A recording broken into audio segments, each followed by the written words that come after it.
प्रिय मित्रों, आज हम भगवान विष्णु के 10वें अवतार भगवान कल्कि के बारे में जानेंगे।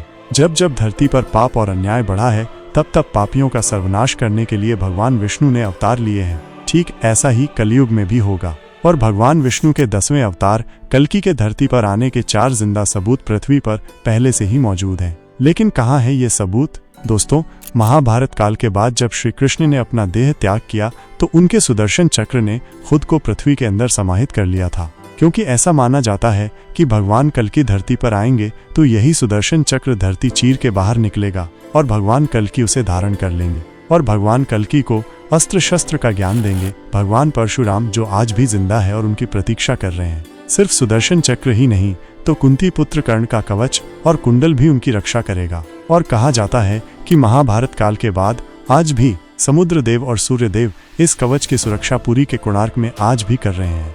यही नहीं तो काली पुरुष के खिलाफ युद्ध में भी भगवान कल्कि का अस्त्र पुरी के जगन्नाथ धाम का ब्रह्म पदार्थ होगा, जो कि भगवान श्री कृष्ण का हृदय है। और आज भी कृष्ण जी का हृदय भगवान जगन्नाथ की मूर्ति में धड़कता है। इसके अलावा भगवान कल्कि के परिवार के बारे में बात की जाए तो इसका जिक्र हमें भागवत गीता के स्कंद 12 के अध्याय 2 में मिलता है, जिसके मुताबिक यूपी के संभल गांव में भगवान कल्कि का जन्म होगा।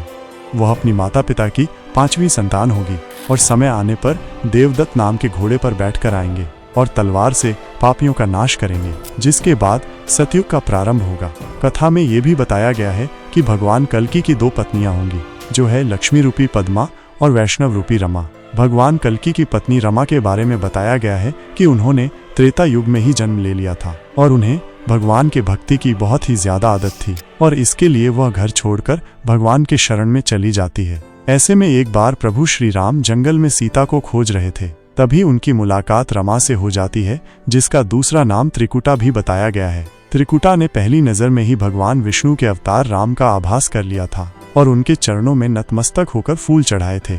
और भगवान राम भी त्रिकुटा की तपस्या से प्रसन्न हो गए थे। जब त्रिकुटा ने राम जी को अपने अंदर समाहित होने की प्रार्थना की तो प्रभु श्री राम ने मना कर दिया और कहा कि एक दिन मैं खुद तुम्हारे पास आऊंगा और अगर तुम मुझे पहचान पाई तो मैं तुम्हारी सारी इच्छा पूरी करूंगा। दोस्तों, दिन बीतते गए और त्रिकुटा प्रभु श्री राम की आस में बैठी रही। तभी एक बूढ़ा आदमी त्रिकुटा के पास आता है और उससे शादी का प्रस्ताव रखता है। तभी वो बूढ़े से कहती है कि वो पहले ही प्रभु श्री राम की हो चुकी है और वो किसी भी वक्त उसे लेने आ सकते हैं। फिर बाद में उसको एहसास हो जाता है कि वो बूढ़ा आदमी और कोई नहीं बल्कि प्रभु श्री राम थे।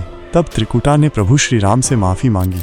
तब प्रभु श्री राम ने कहा कि तुम्हारी इच्छा पूरी करने का ये सही समय नहीं है, इस युग में तो नहीं, लेकिन कलयुग में आप मेरी हरदांगिनी बनेंगी और अगर वो उत्तर भारत के त्रिकुट पर्वत पर तपस्या करेंगी तो मैं कलयुग में कल्कि अवतार लेकर आपका बन जाऊंगा। इसी समय से त्रिकुटा पर्वत पर जाकर तपस्या करने लगी और अपना शरीर त्याग करके 3 मुंह वाली पिंडी में समाहित हो गई।